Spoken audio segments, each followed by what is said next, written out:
Gusto de tener al doctor Pedro Perdigón Lagunes, quien obtuvo su grado en la Universidad Nacional Autónoma de México, y el día de hoy nos va a hablar sobre el tema síntesis y obtención de partículas de lantánidos con emisiones en el infrarrojo mediante bioreducción. Después de su presentación va a haber un espacio dedicado a las preguntas, tanto a las personas aquí presentes como a las personas que nos ven en línea, para que externen sus dudas o inquietudes respecto a la presentación. Y bueno, sin más que agregar, la presentación es toda suya, doctor. Gracias. ¿Se escucha? Si me ponen un pulgarcito, porque creo que el micrófono no está tan bien. ¿Sí se ve? ¿Soy aquí? Perfecto.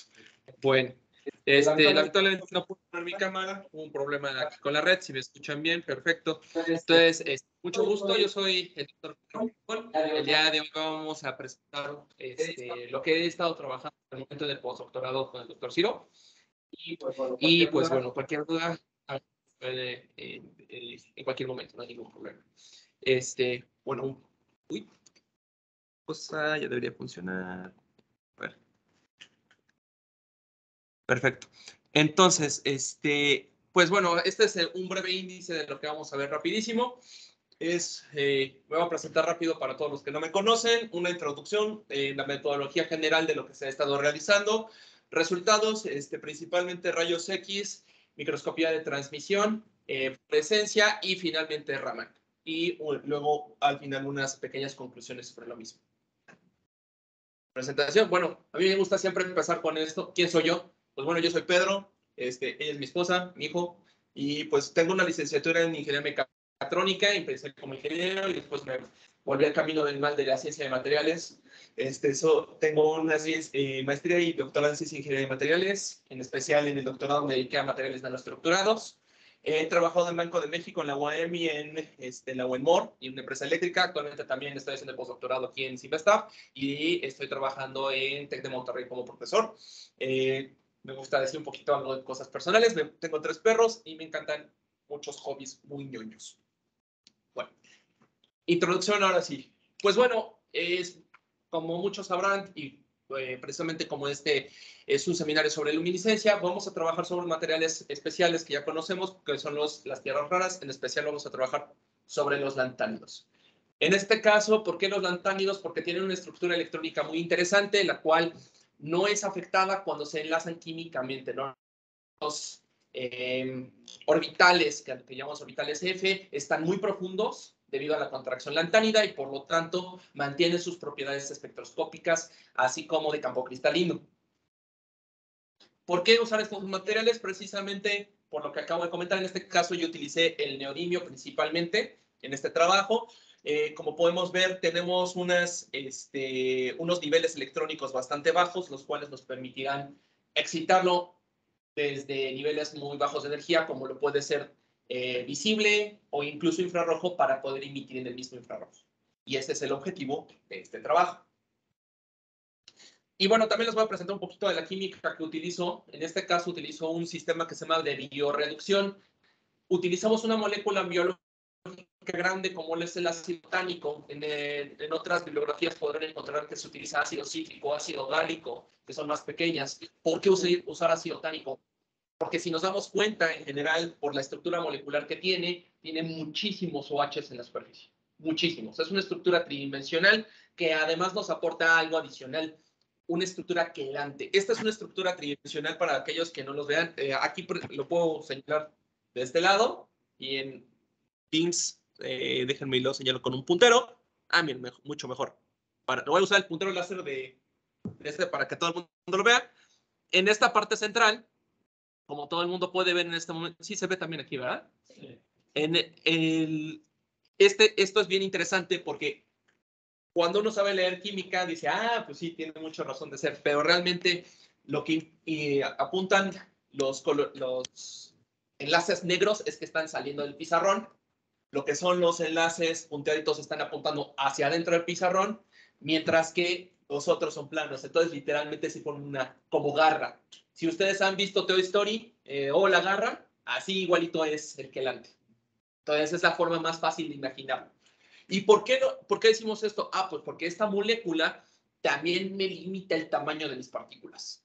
Entonces, sirve para reducir los iones que vamos a ver más adelante, sirve para promover la reacción y al mismo tiempo sirve para delimitar y proteger las nanopartículas. Ventajas, vamos a tener partículas pequeñas, desventajas las vamos a ver también a continuación. Y algo bien interesante que tenemos es que cuando lo presentamos en un pH básico alrededor de 11.2, ya que su constante de acidez es de 11.2, cambia su estructura y libera electrones e hidrógenos. Eso es lo que nos permite reducir la sal. Metodología. En este caso, estuvimos haciendo muchas pruebas. Yo desde mi licenciatura he trabajado con este método de reducción, ha dado muy buenos resultados. En mi caso, yo he trabajado varios lantánidos, gadolinios, samario, principalmente, y pues me metí mucho al gadolinio porque había sido cuestiones magnéticas bien interesantes que no había tenido problemas. En este caso, me empecé a meter más a partes ópticas y tuvimos que hacer muchos cambios, muchos cambios. Inicialmente empezamos con nitrato de neodimio, nitrato de europio, para poder observar nanopartículas similares, las cuales sí se observan, pero ópticamente eran un desastre. No había absolutamente nada, absolutamente nada. Parecía más ruido que nada. De hecho, el doctor Ciro nos podrá comentar más al ratito de todo este camino que tuvimos. Y se cambiaron muchos de los reactivos. Regresamos al final estos son los mejores de todos después de todas las pruebas. Se utilizó nitrato de neodimio y cloruro de neodimio, asimismo ácido tánico y hidróxido de sodio e hidróxido de potasio. Y ustedes dicen, pues, ¿para qué tenemos estos dos hidróxidos? Porque hay que cambiar el pH. Y normalmente se utilizan buffers para poder hacer esto. ¿Qué pasa con un buffer? Y lo que no pensamos en la química cuando estamos solamente pensando en el aspecto físico de las cosas, que siempre actúa dentro de tu medio. No es un medio, no es algo nada más que le voy a robar electrones y ya, participa en tu reacción. Y de hecho lo voy a mostrar porque al final no se ha reportado esto y de hecho estos son uno de los resultados que voy a reportar. Es una doble sustitución. Se generan compuestos indeseables, sí, como siempre, pero en este caso sí los pudimos observar claramente y nos afectaban en las muestras. ¿De acuerdo? Y bueno, básicamente este es el proceso general. Hicimos mediciones pequeñas, 20 mililitros de disolución de lantánido, 20 mililitros de ácido tánico. Se subió el pH gradualmente, se midió con un potenciómetro para poder tener una medida exacta, bueno, lo más exacta posible, y después de que se empieza la reacción, se sonica. Una vez que se hace eso y se forman las nanopartículas, ¿cómo lo sé que se forman? Porque se genera el efecto Tyndall y es algo muy bonito. En este caso, no agregué fotografías de esto porque están un poco cochinas, pero con mucho gusto se las puedo compartir. Se observa el efecto Tyndall que se colorea como si fuera color durazno, más o menos. Entonces, literalmente de dos soluciones totalmente transparentes, tenemos un color durazno con efecto Tyndall que nos indica claramente que se forman las nanopartículas. ¿Ah? Y después de esto son centrifugadas para que, debido a que son insolubles en agua y por el ácido tánico decantan, aunque son partículas que vamos a ver muy, muy, muy pequeñas, aún así quedan rastros por ahí, ¿no? De hecho, lo que hice fue separar las más pequeñitas de las más pesadas, desechar las más pesadas y quedarme con lo más pequeño porque es lo que nos interesa, ¿de acuerdo? Y aún así van a ver que no está tan limpio. Finalmente se metieron en un tratamiento térmico que también llegamos después de muchos intentos a eso y se observó el incremento en la luminiscencia. Ahorita vamos a ver estos pasos. Y mejoras que fuimos encontrando en el proceso, cambio de precursores número 1, número 2 centrifugación, 3 tratamiento térmico. Pero se los dejo aquí con una filmina bien bonita. Este es el proceso de biorreducción. Es un proceso sonoquímico. ¿Eso qué significa? Tiene parte química, parte de ultrasonido para hacer activaciones y cambio de pH. Si ustedes mueven cualquiera de estas tres cosas, no funciona. Sí se puede cambiar el agente reductor, sí se pueden cambiar los precursores, sí se puede hacer varias cosas, pero tiene que haber estas tres componentes. Primer componente, nuestro agente reductor, en este caso un orgánico, que utilice ácido tánico. Número 2, una base que me sube el pH para que el orgánico pueda liberar estos iones OHs para que me pueda cambiar el pH. Y finalmente, lo que necesito es ultrasonido. Sin eso no dan los resultados que necesitamos para la activación completa. ¿De acuerdo? Y al final, ¿cómo detengo el crecimiento? Lo congelo. Utilizo un proceso llamado liofilización, en el cual el nitrógeno líquido dejo caer las muestras, obviamente, en un tubo de ensayo de plástico, y lo congelo a la temperatura del nitrógeno líquido, y después se mete en una máquina que se llama liofilizadora, precisamente, que se le conoce como una sublimadora, básicamente, a temperatura del nitrógeno líquido, y extrae el agua sin pasar por el proceso de sólido líquido, ¿no? Básicamente. Resultados. ¿Por qué empiezo por rayos X? Porque siempre es la metodología que no nos va a mentir. La metodología más directa que siempre va a decir si tengo o no tengo lo que yo digo que digo. En este caso, empecé con Europio. ¿Por qué empezamos con Europio? Porque Europio grita. Grita cuando si hay algo, grita cuando está presente, grita cuando hay fluorescencia. ¿De acuerdo? Y ya después me pasa el neodimio. El neodimio es más delicado. En el caso del Europio, como pueden ver, los rayos X están muy cochinos. ¿A qué me refiero con muy cochinos? La parte de abajo es una panza carbonosa que no me permite ver cómo llega a la línea base, si ustedes observan. La línea base es nuestro cero de hasta abajo, de acá, para los que estén en línea, este es nuestro cero. Y la panza carbonosa es todo esto. Ese carbón es el mismo que me estorba para todo lo demás. Si en rayos X observa esto, imagínense cómo va a pasar con la parte óptica. Va a ser un relajo. ¿De acuerdo? Y otra cosa bien importante. Este de acá es cuando yo lo sinteticé con, ¿cómo se llama? Con nitrato de europio y este es con cloruro de europio. ¿Qué es lo que pasa entre el uno y el otro? Pues algo muy clarito. Si se dan cuenta, uno es más carbonoso que el otro, de entrada. Hay mucho más carbón en de hecho aquí se nota esta parte, que en este. ¿Sí? Y otra cosa que también se forma nitratina, cuando se usa forma nitrato, y nitrato de potasio en el otro. Entonces, si ya tenemos dos compuestos diferentes que forman dos compuestos similares, al fin y al cabo el cloruro de potasio y la nitratina, el nitrato de potasio y el nitrato de sodio, que es la nitratina, pues básicamente lo único que estoy cambiando es el ion metálico, pero en los dos casos se está formando. Eso significa que cuando yo añado el catalizador o nuestro fabuloso buffer, de todas maneras está interactuando ahí y se queda. De hecho, se nota claramente la cristalinidad del mismo, son las líneas rojas, de hecho, en este caso son más observables que las líneas azules que son nuestro lantanino. Y es lógico porque los cristales de nitratina y de nitrato de potasio crecen más. Son más cristalinos que las nanopartículas pequeñas que voy a mostrar.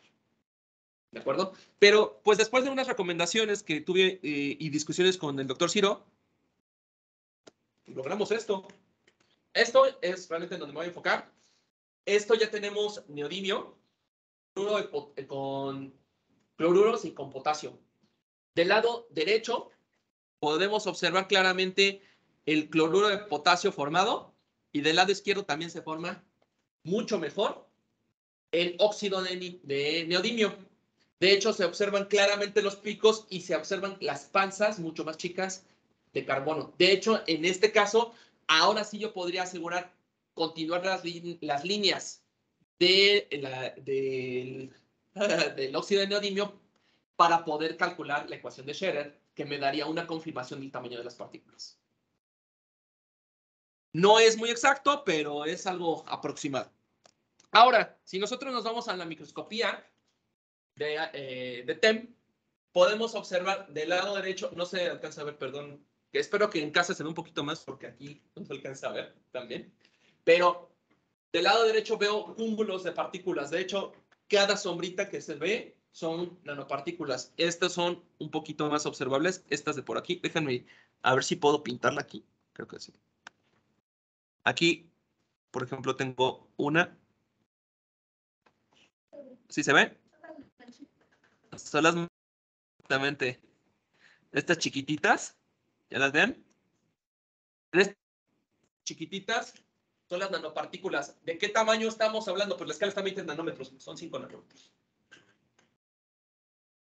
¿Qué es lo que pasa? Y de hecho, este es cuando utilizo el precursor de nitrato.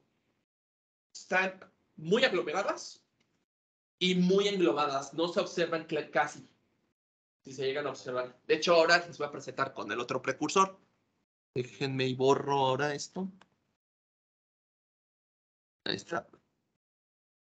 Este es el caso de utilizar cloruro. Con el cloruro sí sigo teniendo las partículas pequeñas, como se puede observar en este lado. Me pongo el apuntador. De este lado se observan las partículas. También se forman muchas, pero se observan más claramente estas y son más libres. De hecho, se observa mucho mejor el contraste de las partículas en este caso. ¿De acuerdo? Siguen siendo muy pequeñas. Muy pequeñas. Pero justamente lo que les platicaba yo, están embebidas en una matriz. Esta matriz es el orgánico formado después de la disociación del ácido octánico. ¿De acuerdo? Pero déjenme decirles una cosa. Para TEM, pues sí están todavía muy acumuladas, pero dense cuenta que no están tan pegaditas tampoco. Si se disuelven en un medio adecuado, muy probablemente podemos separar las partículas. De hecho, gracias a esto pudimos observar la luminiscencia de las mismas. En el lado derecho vamos a observar lo que es las excitaciones, el espectro de excitación que realizamos buscando la emisión en 1056 de estas partículas. Y lo que nos estaba dando justamente era un pico principal de 583 nanómetros y un pico secundario de 530 nanómetros. En el caso de utilizar, en este caso, tengo nitrato. Y en el caso del potasio, pues está un poquito desplazado el pico secundario. ¿De acuerdo? Un poquito. Estamos hablando de unos 8 nanómetros. ¿Va? Sin embargo, el pico principal se mantiene. De hecho, una cosa bien interesante, entre los dos se observan claramente unas ciertas emisiones, pero, y aquí es en donde está el engaño, y es lo que nos está costando trabajo. Cuando tú trabajas en el infrarrojo, que es el espectro de emisiones que nosotros estábamos viendo, suceden efectos de dispersión de luz, muchas refracciones, scattering. Entonces, picos que nosotros creamos reales, incluso con polvos como los blancos, se observaba el mismo espectro. El espectro que nosotros observamos en la parte superior es una mentira. Realmente es ruido. Y nos dimos cuenta de eso después de trabajar muchas veces, mucho tiempo. ¿Qué es lo que pasó? Quiero que se fijen en el espectro de rojo, el espectro de abajo. Este sí es un espectro real de emisiones del neodimio. ¿Por qué? ¿Cómo me doy cuenta de esto? Y los llamamos los cuernitos del terror. Los cuernitos del terror están localizados en 881 y un poquito más después. De hecho, parece como si hicieran el símbolo del rock and roll. ¿Se dan cuenta? Y estos son los cuernitos. De hecho, para los que están en internet, les dejo aquí los cuernitos. Es una mala indicación de que tenemos solamente ruido. Si aparecen esos dos en esa posición y más altos que tu muestra, no es una buena señal. Sin embargo, algo que nos alentó mucho es el pico de 1056. El pico de 1056 sí es real del neodimio, pero está ya mucho más lejano en energías. ¿Ok? Y de hecho nosotros queremos explotar no solamente la parte de 1056, porque ¿por qué estábamos buscando las emisiones en infrarrojo? Esta es la parte más importante. Queremos aplicar estas nanopartículas en aplicaciones biomédicas para lo cual necesitamos poderle pegar a nuestras dos ventanas biológicas. Una está en 1056 y la otra está justamente en 881. Entonces, si estamos desperdiciando una de estas ventanas biológicas, pues no nos está sirviendo nuestras nanopartículas para aplicaciones biomédicas. ¿Qué es lo que hicimos? Cuando se cambió el precursor, lo primero quiero que se fijen, algo bien interesante es el ruido, que es esta parte de abajo, también del espectro de excitación, se elimina casi por completo. Esa es la primera parte. Segunda parte, sí se mantienen nuestros picos.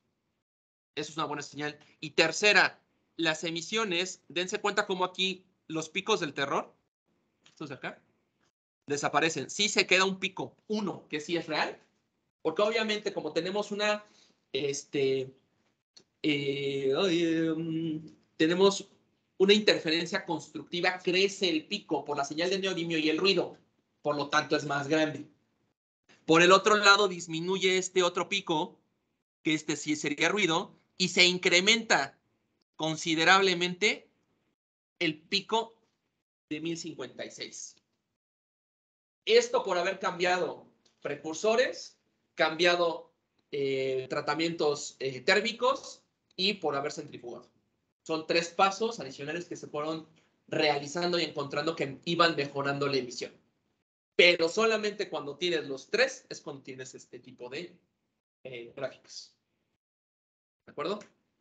Esta es la parte que nos animó mucho y por lo cual continuamos trabajando en esto.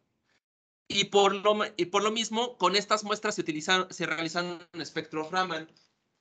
En este caso, ya me permitieron determinar exactamente qué tengo encima, qué tengo en medio y cómo es la estructura interna de las nanopartículas. Si los rayos X me están dando una señal de, bien, tienes óxido de neodimio, vas por buen camino. Fíjense, por eso vamos de esa forma.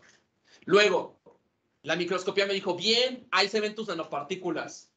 Padrísimo. Y ahora sí, el punto importante eran las emisiones, porque son nuestra aplicación. Si se observan las emisiones, perfecto, ya vamos a corroborarlo. Para eso es Raman. Y en los espectros Raman, lo que me he dedicado a hacer es localizar las vibraciones Raman correspondientes. Y bueno, la espectroscopía vibracional, pues, es siempre una herramienta de indicación, ¿no?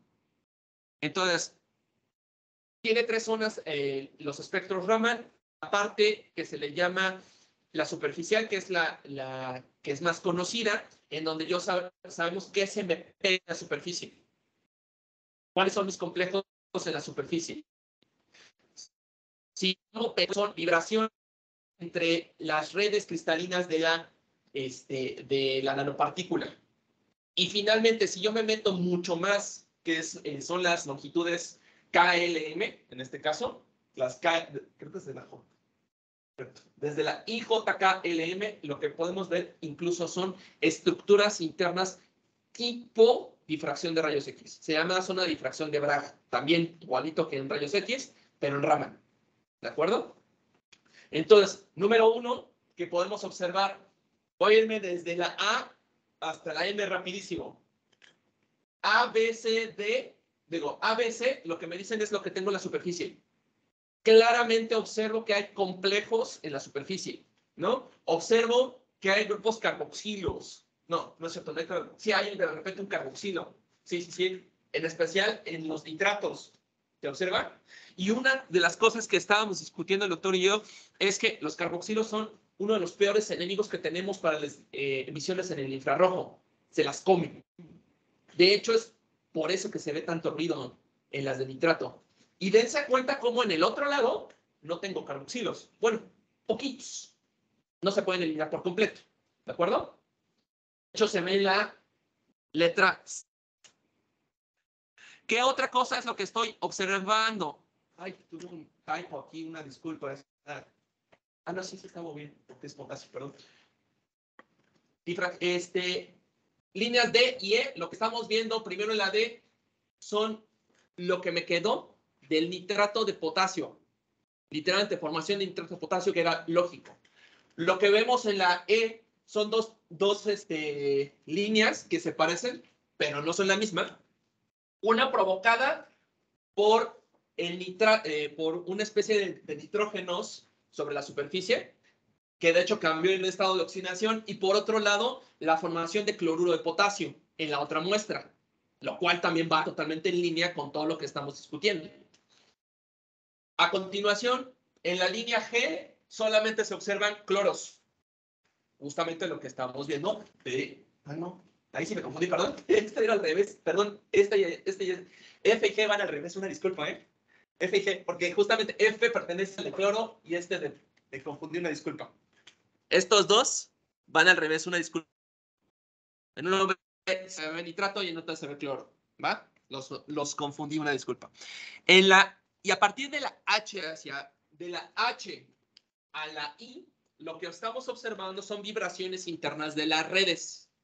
¿Cómo está interaccionando la red cristalina al ser excitado por un láser? Básicamente son vibraciones fonónicas. Finalmente, las vibraciones estructurales que vemos desde la I hasta la M, primero, algo que encontramos bien interesante, deben de ser las mismas. Se observa porque estamos observando que es óxido de neodimio. Deben ser las mismas, pero hay una cosa bien interesante. La I no está para el nitrato. Eso indica una ruptura de simetría. ¿Por qué pasa? No lo sé. Pero lo más seguro es que la estructura no se terminó de acomodar correctamente. Por el otro lado, sí se observan todas las que deben de ser en el cloruro de neodimio. ¿De acuerdo? Hecho, estas como tal están simuladas, tengo unos artículos de simulación que justamente que esto, porque no están totalmente reportadas todas estas líneas. Hay muchas que son simuladas, ¿de acuerdo? Pero sí se observan que deben de ser de óxido de neodimio. ¿Qué fase? La fase C. La C, que es una FCC. Y, pues bueno, conclusiones. Pues el método de biorreacción en general genera nanopartículas de diversos lantánidos. Ya lo he probado con varios, como pude mostrarles al inicio con el europio, pero sí les comento que he trabajado neodimio, europio, erbio, iterbio y otros. Entonces, sí se puede. Otra cosa, las nanopartículas resultantes, por lo regular, excepto el europio, porque ya saben que el europio siempre hace algo extraño, por lo regular son de tipo LN2 o 3, ¿de acuerdo? Con un estado de oxidación de los lantánidos de 3, usualmente. El proceso aparentemente de la biorreducción es activado químicamente. Si no le agregamos el ultrasonido y se lo queremos quitar, no dan los mismos resultados, realmente. Necesitamos esa agregación de energía. Y otra cosa es una posible doble sustitución que necesito evaluar para poderlo reportar. El proceso siempre genera un residuo orgánico. Usas un agente reductor orgánico, siempre va a haber un orgánico. No hay forma de retirarlo por completo. Ojo, no es malo tener este orgánico. La matriz es estable incluso a temperaturas de 600 grados Celsius. Imagínense, tenemos nanopartículas libres a 600 grados Celsius, tienden a coalescer. Estas imágenes que mostré fueron de nanopartículas sometidas a 600 grados Celsius en la matriz. Después de haber sido sometidas a estas temperaturas fue cuando tomamos las micrografías. Eso significa que de todas maneras, y aunque lo que se quemó y que se estuvo dorando en el horno durante mucho tiempo, de todas maneras sobrevivieron las nanopartículas de ese tamaño. No coalescieron, lo cual es algo muy interesante. Los nitratos como precursores generan partículas que no emiten generalmente en el infrarrojo, aunque tu nanopartícula sea el material que dices que es, y aunque sí sea como debe de ser, no lo emite. ¿Por qué? Porque el nitrato se come las emisiones junto con los carboxilos. Nos queda nada más puro scattering. Los cloruros como precursores generan partículas que emiten en el infrarrojo, incluso excitándolas en el visible, lo cual es muy interesante.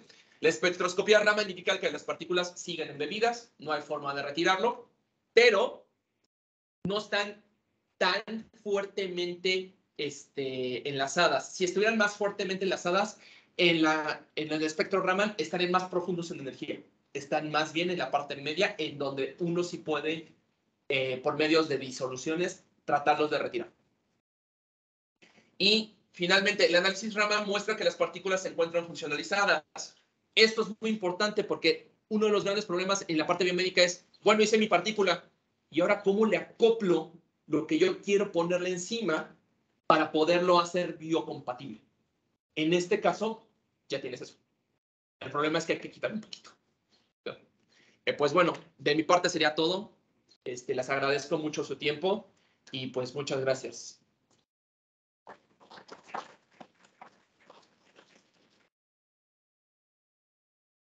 Sí, preguntas. Bueno, continuamos con la sesión de preguntas. Por favor, los que están en línea pueden levantar su mano. En lo que hacen preguntas, empezamos por el público que está en la sala. Por favor.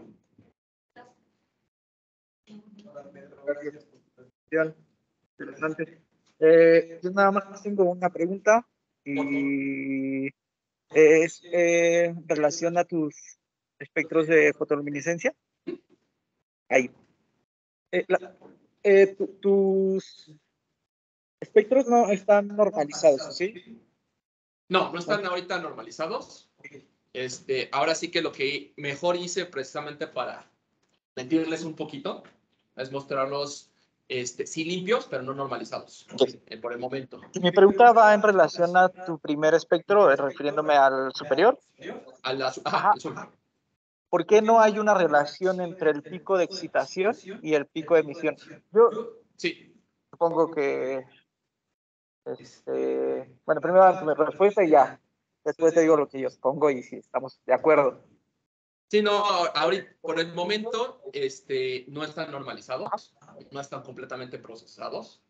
Para esta plática, lo que quería mostrar era cualitativamente, no cuantitativamente por el momento. Yo sé que no está completo, yo lo sé, pero todavía no termino de hacer todo el procesamiento de los espectros. Ok, bueno, esa era la primera pregunta por la duda de cuál era más intenso, si el de abajo o el de arriba, pero la segunda es un poquito independiente de por qué el espectro de excitación del de arriba, del lado izquierdo, no es comparable con la emisión, aunque tengas ruido. ¿Por qué si hay una excitación? Lo que pasa es que sí estamos viendo una fluorescencia. Quiero que veas, en los dos casos, siempre se presenta la de 1056. En los dos casos. Esa sí nunca es ruido. Cuando, de hecho, tú pruebas un blanco, te aparecen los otros picos, pero no.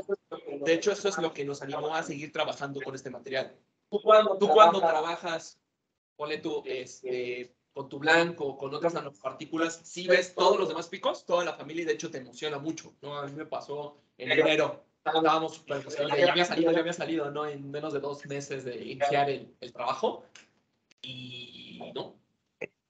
Y entonces, todo lo que estamos viendo después de 1000 normalmente es una línea recta. A partir de eso fue cuando estuvimos trabajando, y por eso, si te das cuenta, el espectro de excitación es cuando fijas a 1056 la emisión. De esa forma, fuimos determinando que sí, seguía habiendo ruido, pero ya había algo por ahí. Entonces, a partir de las recomendaciones que me hizo el doctor Ciro, fue cuando ya empezamos a trabajar. De hecho, obviamente no están normalizados, están así, ¿no? Un poquito más limpios, pero todavía les falta trabajo, ¿no? Yo quería presentarles más bien una perspectiva general de todo lo que se ha hecho, porque también una cosa bien interesante que debemos de terminar de hacer antes de publicar estos resultados es el proceso.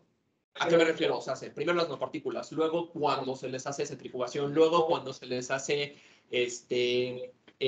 ¿cómo se llama? El cambio de precursores y así. Porque de hecho tú vas viendo cómo este pico va creciendo.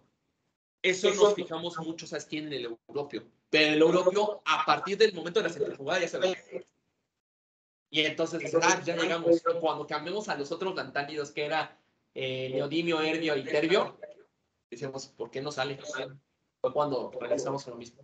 Pero básicamente, y entiendo tu pregunta, todavía no hemos llegado.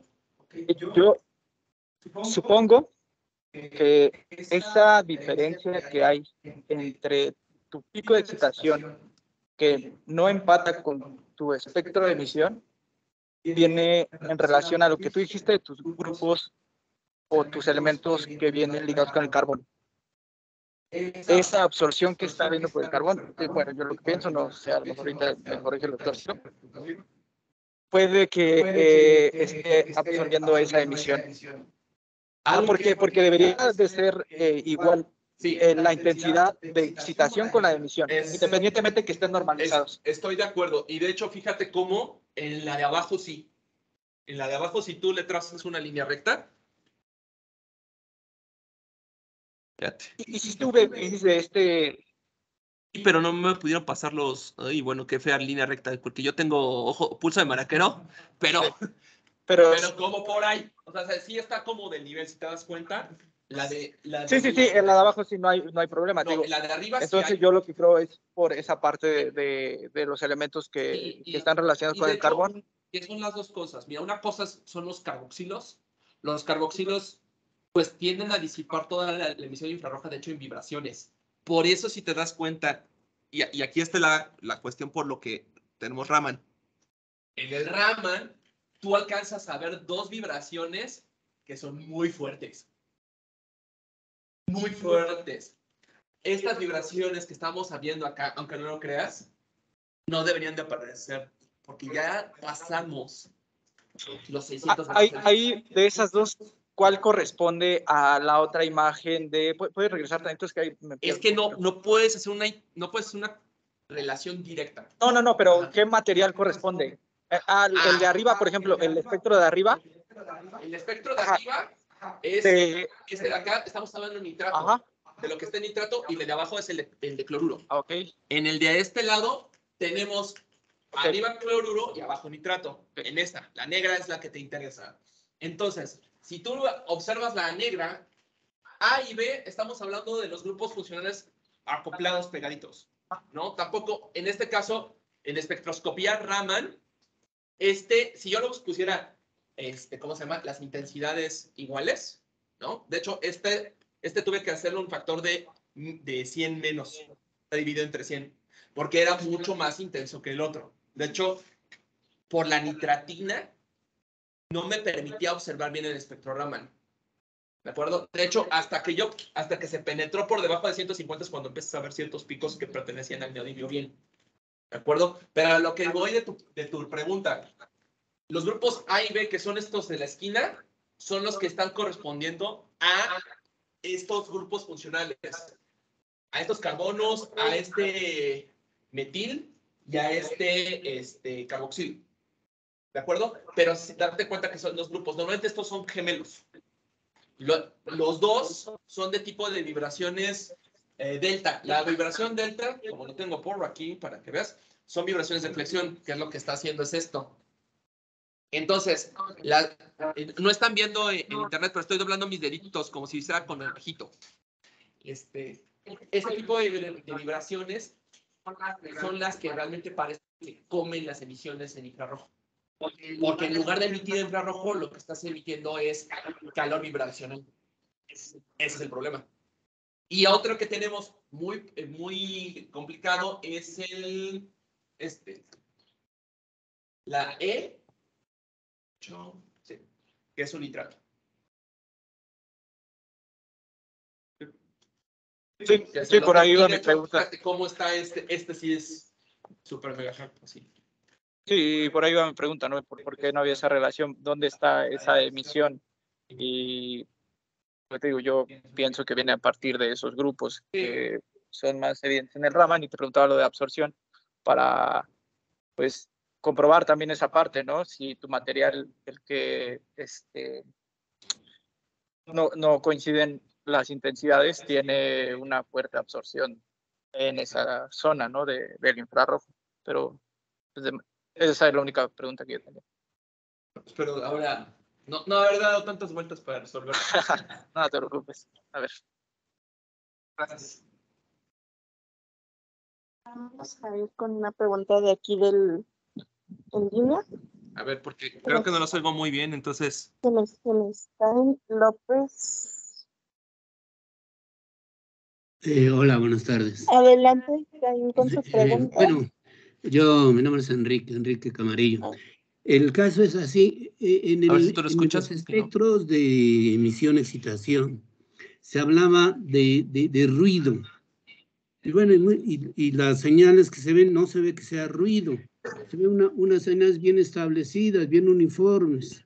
Y a veces el ruido se elimina, digamos, corriendo varias veces el espectro hasta que el ruido adquiere una cierta forma de promedio o de anulación. Es lo que me inquieta. Lo otro es, bueno, es una cuestión. Lo otro, relativo un poco a las conclusiones. Uno es el caso de que se decía que había una excepción con el europio. Y entonces el europio no sé si tenga otro tipo de oxidación, europio divalente. Entonces su emisión, absorbe UV y emite en alrededor de 450 nanómetros. Ahora, y una tercera es aquello de lo que se llama, lo que se dice así en palabras textuales, se come la emisión del infrarroja del neodimio.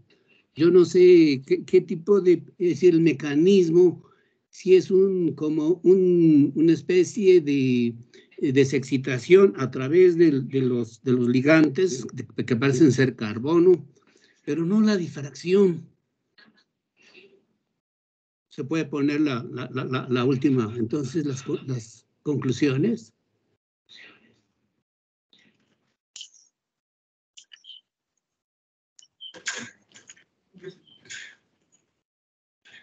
Entonces, dice que, que no emiten el infrarrojo, ya que predominantemente generan difracción de la fuente. Todo eso está muy oscuro, todo eso. ¿Cuál fuente? Es decir, bueno, no sé si por un lado se ignora un mecanismo que sería ciertamente el killing de la excitación a través del medio, pero que genere qué tipo de difracción y de qué fuente se habla. Ok, pues sí. Gracias, doctor. Mire, empezamos con la primera pregunta.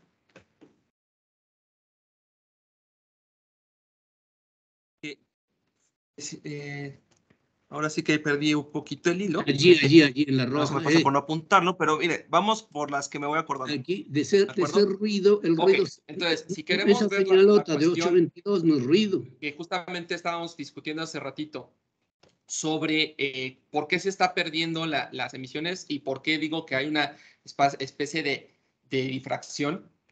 En este caso, en este caso el aquí mismo ruido, que de ahí vamos a sacar la misma idea. Nosotros estuvimos... se decía ruido. Perdón, el blanco, ¿cómo se llama el polvo? ¿Lo que fuimos? Usamos sulfato de bario varias veces, doctor. Y con el sulfato de bario, justamente lo que observábamos era el mismo espectro, con la excepción de ver el 1056.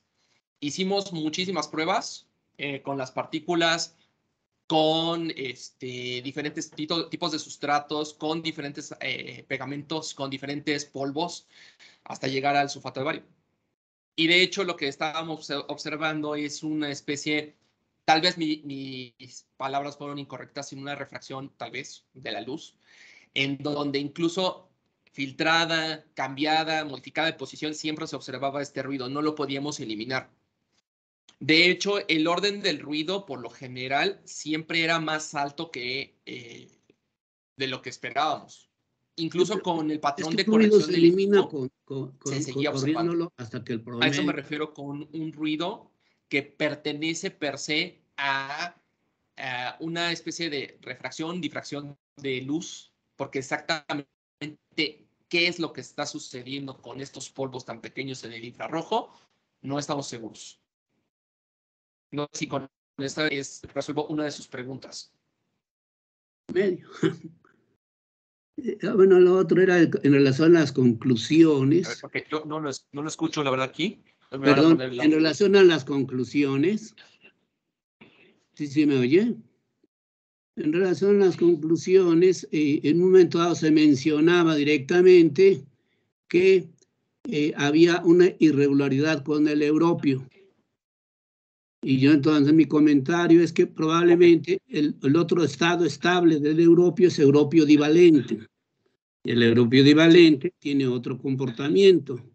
Tiene una banda, es isoeléctrico al gadolinio. Y entonces su emisión, su absorción... Sí, de hecho, si me permite comentarle. Sí. Mira, lo que pasó justamente en este caso es que sí estábamos trabajando con Europio 2 o 3, el trivalente. Lo que sucede y que justamente estuve comentando es en mi experiencia, en mi tesis de doctorado, nosotros estuvimos trabajando un método similar que nos dio justamente superparamagnetismo. Con mucho gusto le puedo compartir esos artículos para que observe que este método sí llega a generar a veces europio 2 en óxido, y lo cual provoca un acoplamiento spin-orbital muy similar al del gadolinio. De hecho, cuando uno combina el gadolinio en la misma proporción que el europio, promueve este estado de oxidación y genera nanopartículas con efectos superparamagnéticos por encima de los 150 Kelvin. Pero eso nada más lo mencioné por el método de síntesis, ¿de acuerdo? Pero no es algo del scope de este trabajo. No sé si con eso resuelvo su pregunta. Bueno, sí, y me faltaría una si europio equivalente, que es isoelectrónico al gadolinio. Y bueno, que es de capa cerrada, de media capa, y tiene una estabilidad muy alta y se excita solo en la UV. Pero bueno, la otra pregunta que yo quería decir es, dice, los nitratos como precursores generan partículas que no emiten en el infrarrojo, ya que predominantemente generan difracción de la fuente.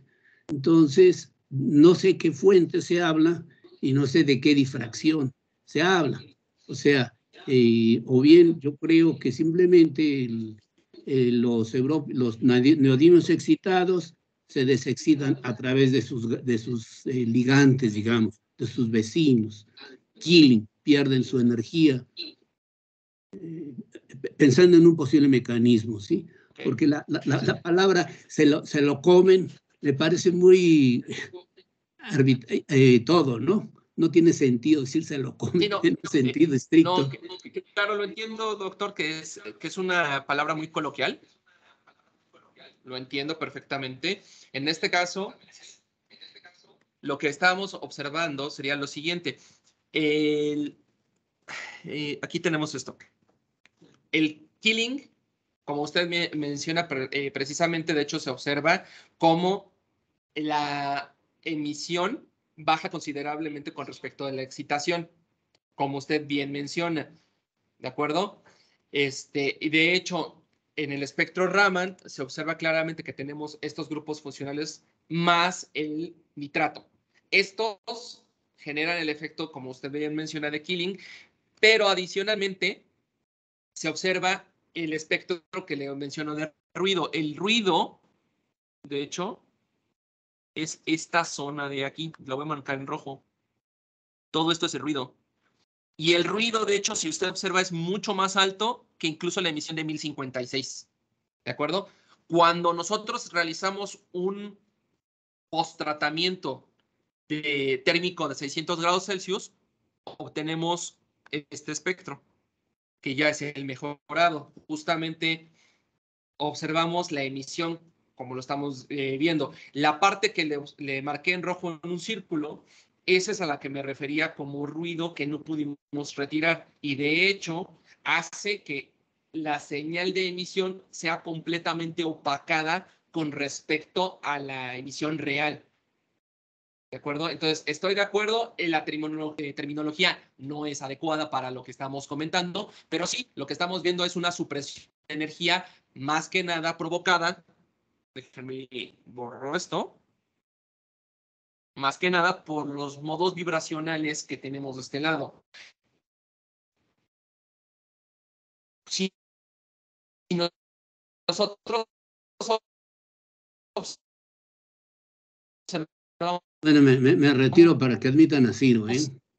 En el infrarrojo, y nosotros en el infrarrojo nos servirá también activos, ¿no? Pero lo que estamos teniendo en cuenta es que estos carbonos están disipando la energía que normalmente sería lumínica en otra forma. En este caso son en vibraciones de tipo delta, que son doblamientos de los grupos superficiales. Por eso no vemos esas emisiones. No sé si estuvo un poquito mejor así la respuesta.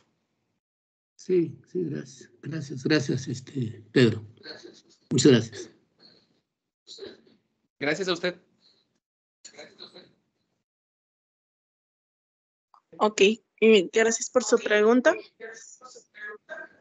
Continuamos contigo, Margarita.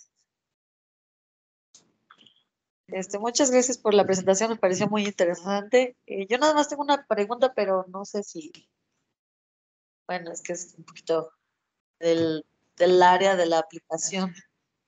¿Qué tan tóxico es el neodimio celularmente y cuál sería la forma de, pues ya, de desecharlo por el cuerpo? Okay. Sí, estaba fuera del scope, pero sí te lo puedo comentar. Deja decirte una cosa, no es la primera vez que trabajo con sistemas bio. Justamente las que les comenté que hice al inicio de gadolinio y de europio, iban enfocadas más bien a sistemas teranósticos, ¿no? Justamente.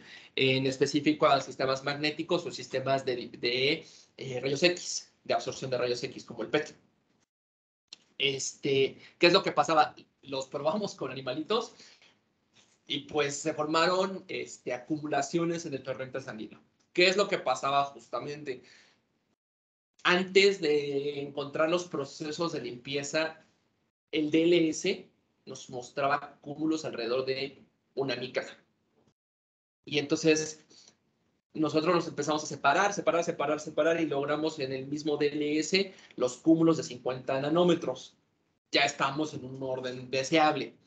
El problema de ahí fue, al menos de los animales que probamos, estrés que los mató. Sin embargo, en las referencias que yo he visto, por lo regular, se utilizan muchos estos tipos de materiales más bien como agentes de contraste para CT y para resonancia magnética.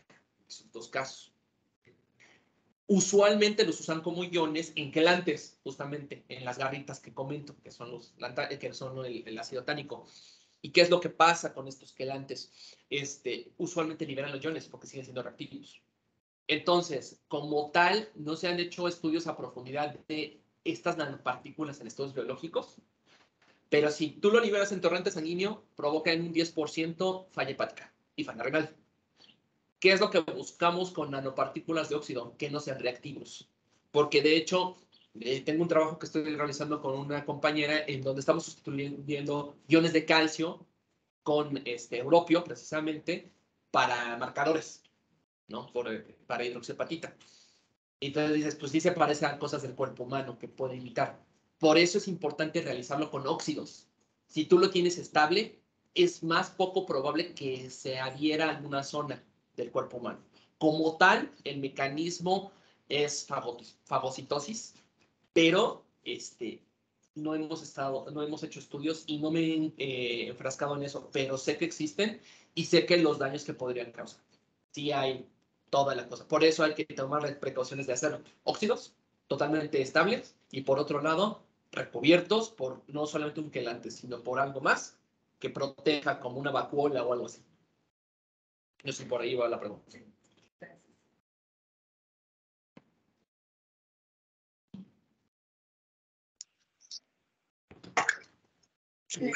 Solamente como un comentario y en relación con tu pregunta de por qué no coincidían los aspectos de excitación y de emisiones y haciendo más o menos la relación del estudio de la plática de Pedro fue más o menos hacer una relatoria de por qué los nitratos no nos funcionaron y tuvimos que cambiar algo muy fácilmente.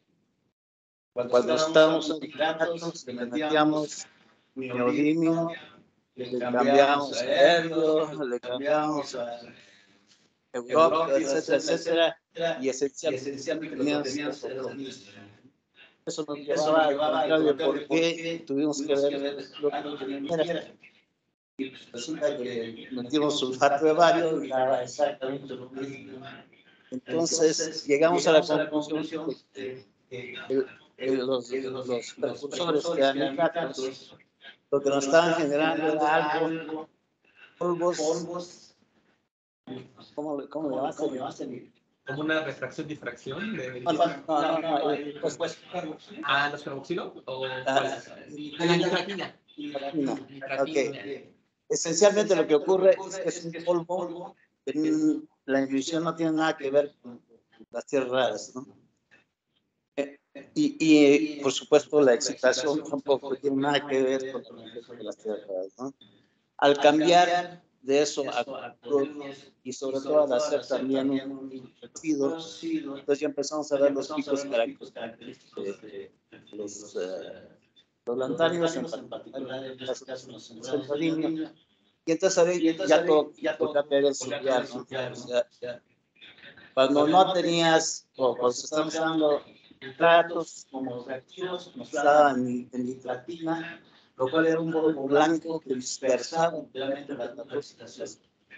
Ese es el resumen, por así decirlo, que me estaba llevando Pedro. Entonces, una vez que cambias a cloruros, pues ahora ya ves el efecto del óxido del lantánido en particular, y en este caso es el óxido de neodimio. Entonces ahora sí excitas tú, ves espectros de excitación característicos del neodimio que corresponden a las emisiones características del neodimio. Entonces, a grosso modo esa es la situación. Obviamente ya Pedro omitió los detalles de lo que está haciendo ya en función de variaciones de la cantidad de neodimio, etcétera. Pero lo que él está relatando es toda la historia que nos llevó a cambiar los nitratos por cloruros y agregar un proceso de tratamiento térmico para efectivamente al final ver emisiones que eran relacionadas básicamente ese tipo de excitación que aparece en el de arriba corresponde. No estoy seguro, pero realmente no estaba en verificación de ningún lantáneo. Entonces, esa parte de decir que se está absorbiendo por parte de otro elemento, por ejemplo, los carboxilos, ¿sí coincide? ¿Sí es verdad? O... Bueno, parte es eso, pero más bien era dispersión. O sea, los nitratos o la nitratina realmente estaba apantallando cualquier otra cosa. ¿Okay? Lo que tú estabas viendo era lo que absorbía y lo que dispersaba la nitratina, por así decirlo. Sí, y también una cosa adicional, también el buffer también cambia todo. Sodio hace un desastre. O sea, potasio mejoraba. Potasio evitaba justamente la formación de nitratina, formaba cloruro de potasio. Y después, nitrato de potasio. Y después, cuando cambiamos a cloruros, también nos dio mejor, porque también nos dio, obviamente con sodio y con cloro nos dio cloruro de sodio. Y el cloruro de sodio también apantallaba. Entonces, con cloruro de potasio ya no apantallaba. Y entonces, toda esta mezcolanza de tus residuos que no puedes retirar al fin y al cabo porque es lo mismo. Aunque tú hagas un lavado, las mismas nanopartículas no te lo van a permitir. Porque ¿en dónde van a estar? ¿Cómo van a estar? Tú puedes hacer un lavado secundario después y obviamente vas a poder retirar un poquito del cloruro de sodio, sí, el cloruro de sodio o el cloruro de potasio. Pero así como menos resilientes serían estos dos que la nitratina o el nitrato de potasio, porque son más estables. Entonces, tú puedes intentar hacer ese tipo de lavados, por ejemplo, con acetona, que justamente queremos liberar las partículas para que queden un poquito más adelgazadas, si lo quieres ver, para mejores imágenes y para poderlo acoplar con otro tipo de ligandos que queremos meter al cuerpo humano. Pero más o menos por ahí. Sí.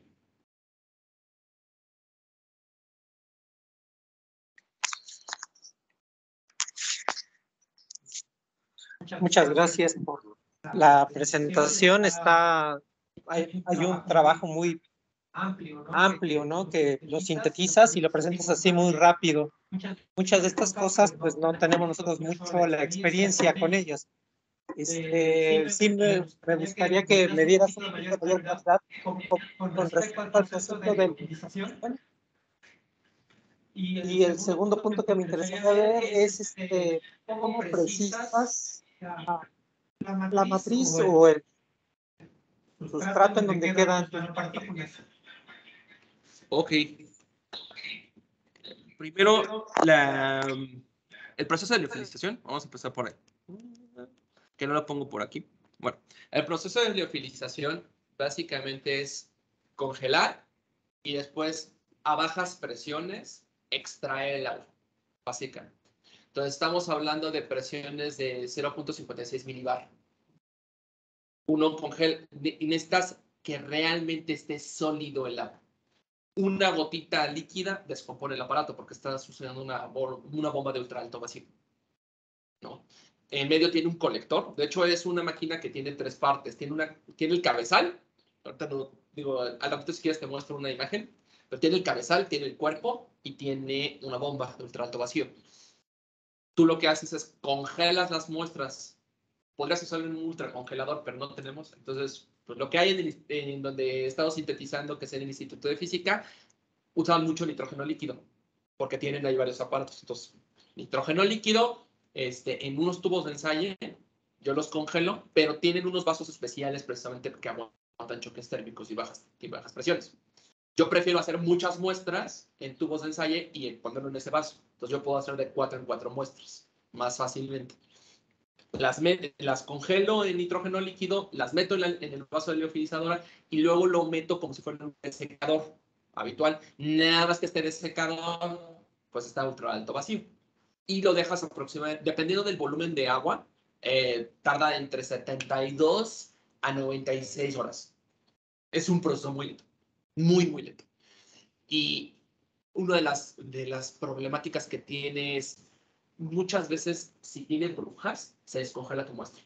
Entonces tienes que correr a sacar toda la muestra porque se descompone el aparato y otra vez a empezar todo el proceso de congelación. Hay que desgasificar, igual con el ultrasonido, con el sonicador puedes desgasificar y una vez que desgasificas, otra vez vuelves a congelar y vuelves a meter y tienes que esperar hasta que veas que esté estable para que no te engañe. Una de las cosas que he trabajado y que me ha costado más trabajo de hacer este tipo de cosas son carbon dots. Carbon dots, por ejemplo, basados de residuos orgánicos, forman geles.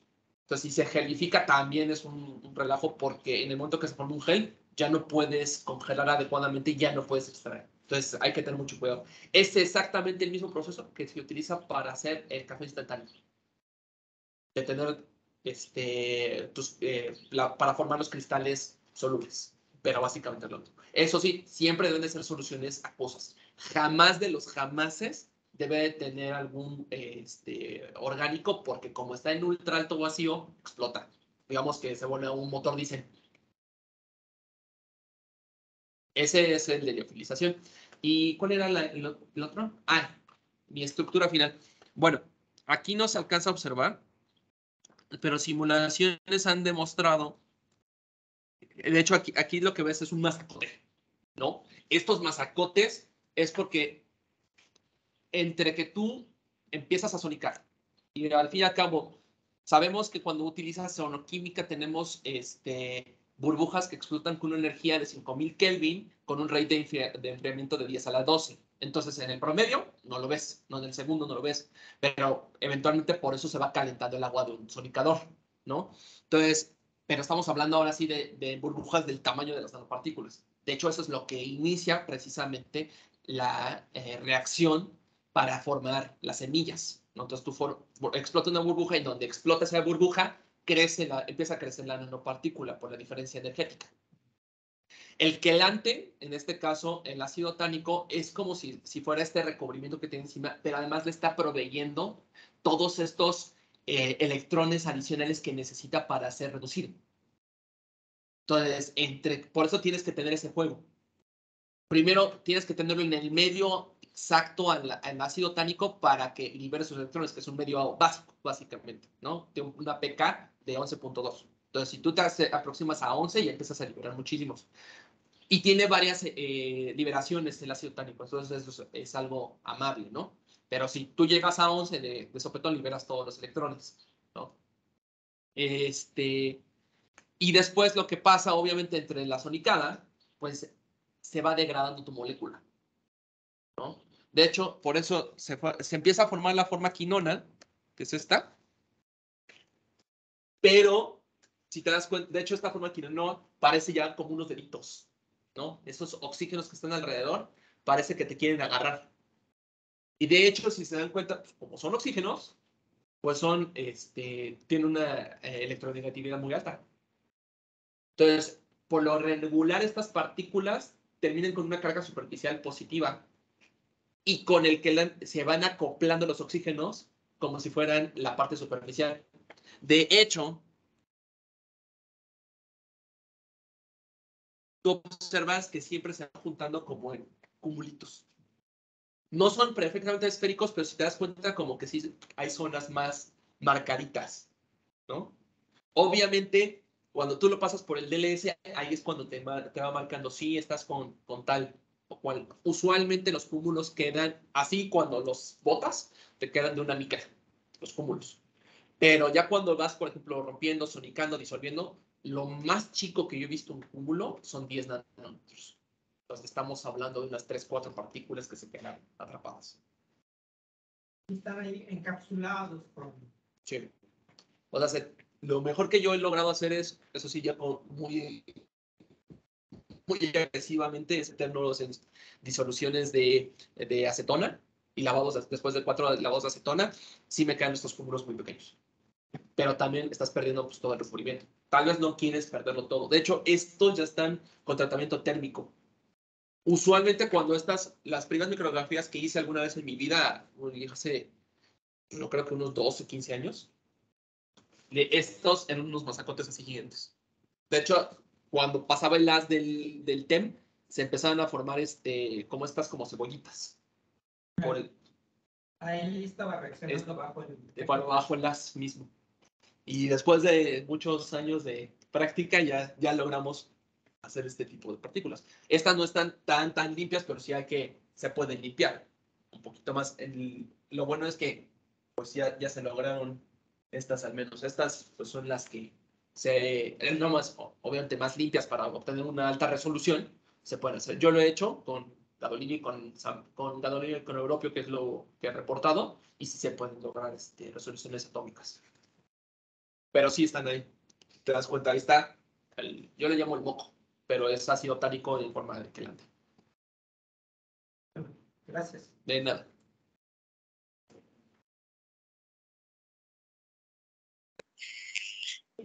Bueno, entonces terminamos la sesión de preguntas y con eso el seminario del día de hoy. Muchas gracias a todos por haber asistido y los esperamos la próxima semana. Gracias. Muchas gracias.